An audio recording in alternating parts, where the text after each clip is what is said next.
3 రోజుల క్రితం జరిగినటువంటి మధ్యాహ్న భోజనం తిన్న తర్వాత పిల్లలు అస్వస్థకు గురయ్యారు.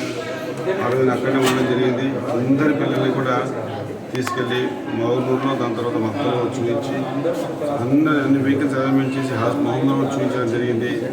దేవుని దేవాలయం ఎవరికి హాని జరగలేదు. నేను 3 రోజుల క్రితం జరిగినప్పుడు చూసినప్పటికీ అదివరకే 4వ సారి అని చెప్పి అందరూ చెప్పడం జరిగింది.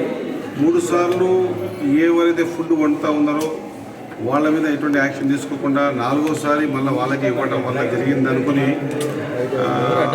100% వాళ్ళని రిమూవ్ చేస్తూ హెచ్ఎం గారిని, డిప్యూటీ హెచ్ఎం గారిని కూడా రిమూవ్ చేస్తూ ఆర్డర్స్ కూడా ఇవ్వడం జరిగింది.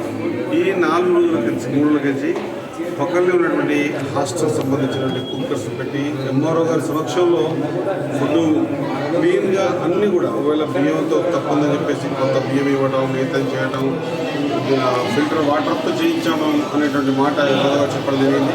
ఈరోజు మధ్యాహ్నం కూడా ఎంఆర్ఓ గారు అక్కడే భోజనం చేశారు. 1 గంట ముందు పోయి భోజనం వండిపించి తాము తినడం ఒకటే కాకుండా అక్కడ ఉన్న ప్రెస్ సోదరులు కూడా తిన్నారు. అక్కడ పోయినటువంటి గ్రామ పెద్దవాళ్ళు తిన్నారు. అందరూ బాగానే ఉందన్నారు. మళ్ళీ ఆ తర్వాత ఒక 2 hours తర్వాత మళ్ళీ ఇది జరిగింది మిస్టేక్. దీనికి సంబంధించినది ఏమవుతా ఉంది క్షుణ్ణంగా ఎవరిని ఉపేక్షించేది లేదు. ఎటువంటి పరిస్థితుల్లో 100% దీనికి బాధ్యతగా వహించినటువంటి వాళ్ళు ఇదివరకు వాళ్ళ మీద యాక్షన్ తీసుకున్నాం. ఇప్పుడు కూడా అసలు ఏం జరిగింది తెలుసుకున్న తర్వాత నేను సెకండ్ డేలో సిఎస్ గారితో మీటింగ్ కూడా వెళ్ళాను. పిలవగానే మీటింగ్లో భద్రకించి రావడం జరిగింది. నేత్ర అనే అమ్మాయి ఇక్కడ ఉంది అంటే ఇక్కడ కలిసి ఆ పాపను చూసి వెళ్దామని చెప్పాం. వాళ్ళ పేరెంట్స్ కూడా మా వెహికల్స్ తీసుకొస్తా ఉన్నాయి. వాళ్ళ పేరెంట్స్ కూడా వచ్చారు ఇప్పుడే. ఎవరు భయపడాల్సిన అవసరం లేదు. ఎక్కడో చిన్న మిస్టేక్ జరిగిందా లేకుంటే ఇంతకుముందే తెలిసింది ఏంటంటే ఈ అమ్మాయిలందరూ కూడా కొంత మధ్యాహ్నం ఇక్కడ బయట పోయి చిరుతిళ్ళు తిన్నారు బయట, అందుకే ఇలా జరిగిందని అంటా ఉన్నారు.